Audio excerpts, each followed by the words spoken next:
Donc cette 16e partie du mix marketing produit est consacrée entièrement au packaging.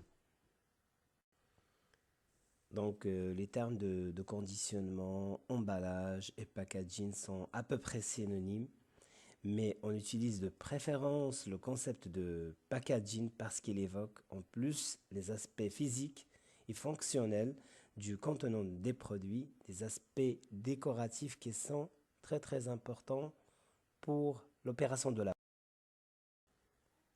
la définition du packaging selon Landevie et Linden, c'est l'ensemble des éléments matériels qui, sans être inséparables du produit lui-même, sont vendus avec lui en vue de permettre ou de faciliter sa protection, son transport, son stockage, sa présentation en linéaire, son identification et son utilisation par les consommateurs.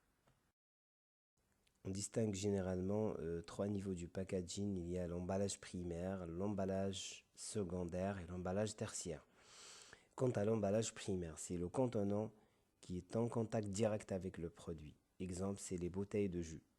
Pour l'emballage secondaire, c'est l'emballage qui contient déjà un produit empaqueté et peut prendre deux formes, soit un emballage secondaire unitaire, exemple, boîte d'emballage d'un flacon de parfum, ou bien l'emballage secondaire de regroupement, l'exemple au Maroc, de pick-up en carton regroupement 12 pots de yaourt.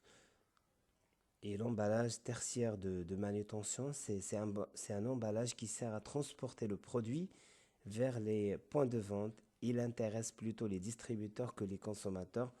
Exemple, c'est les palettes en contreplaqué, les caisses en bois ou en carton.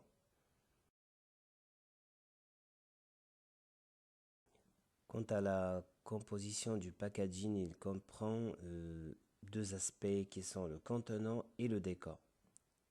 Le contenant, il sert à protéger, à conserver, à transporter et à stocker le produit.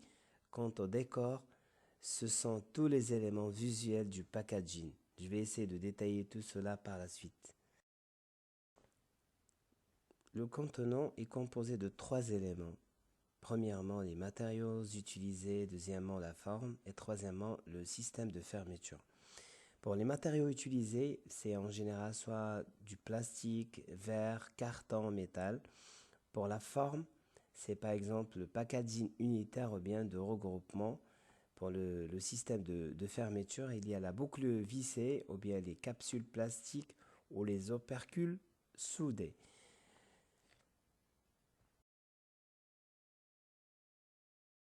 Le décor il comprend quatre éléments, c'est les couleurs utilisées, le graphisme, les textes et les étiquettes. Pour les couleurs utilisées, normalement, on essaie d'utiliser des couleurs qui sont attractives. Et pour le graphisme, c'est le dessin, les photos, les caractères topographiques. Pour les textes, on essaye de jouer sur l'emplacement et la disposition. Pour les étiquettes, ce qui compte le plus, c'est le nombre et la forme. Le packaging en général joue plusieurs fonctions, dont notamment des fonctions techniques et des fonctions de communication. En général, un packaging joue plusieurs fonctions, dont notamment la protection et la conservation du produit, une facilité d'utilisation, un transport et stockage, un rangement et élimination, une protection de l'environnement qui nécessite l'utilisation de matériaux d'emballage biodégradables. Quant aux fonctions de communication du packaging, il y en a plusieurs. Il y a tout d'abord l'impact visuel. Il faut que ça donne quand même l'envie d'achat. La reconnaissance du produit, l'identification du produit, l'expression du positionnement du produit, l'information du consommateur et l'impulsion d'achat, c'est-à-dire doit pousser le consommateur à acheter sans même réfléchir. Et je vous remercie pour votre attention.